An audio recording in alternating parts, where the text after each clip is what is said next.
Au cours du Conseil des ministres de ce mercredi, les ministres d'État, ministre de l'administration territoriale et de la décentralisation, le colonel Abdoulaye Maïga a annoncé la dissolution de la coordination des mouvements, associations et sympathisants de l'imam Mahmoud Dicko, CEMAS. Pour cause, selon le compte rendu du Conseil, depuis un certain temps, la CEMAS s'adonne à des activités contraires à ses objectifs de départ et à son statut. Selon les chefs de l'administration territoriale, la CEMAS, créée en vue d'œuvrer pour la stabilité et la paix sociale, s'est transformée en un véritable organe politique de déstabilisation et de menace pour la sécurité publique suite au léger report de l'élection présidentielle. Il est reproché également au parrain de la CEMAS, l'imam Mahmoud Dicko, de s'adonner clairement à des activités subversives susceptibles de troubler l'ordre public.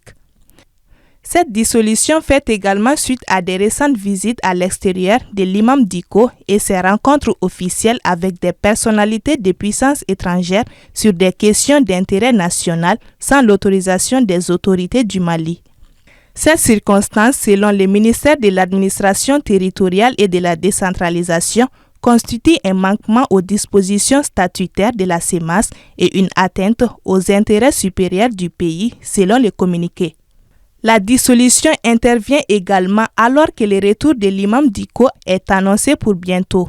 Pour certains analystes, c'est un avertissement qui lui est lancé. La CEMAS a réagi dans la foulée, assurant ne pas être surprise et appelant ses membres à garder leur calme en attendant que la décision leur soit formellement notifiée. Les dissolutions d'associations deviennent récurrentes. Pour un rappel, l'Observatoire pour les élections et la bonne gouvernance et l'Association Solidarité pour le Sahel, Solissa, ont été également dissoutes. La dissolution la plus récente est celle de l'association Kaura le Renouveau qui a été dissoute le mercredi dernier lors du Conseil des ministres. L'association est accusée d'avoir orchestré une campagne de dénigrement contre la transition en place. Le président de l'association aurait tenu des propos diffamatoires et subversifs visant à discréditer les autorités et à semer les troubles dans l'ordre public. La Commission nationale des droits de l'homme, CNDH, s'est dit préoccupée face aux menaces sérieuses pesant sur l'exercice de certains droits civiques et politiques, notamment la liberté d'association. Elle s'indigne contre la tendance systémique de dissolution et ou de suspension des partis politiques et ou d'associations.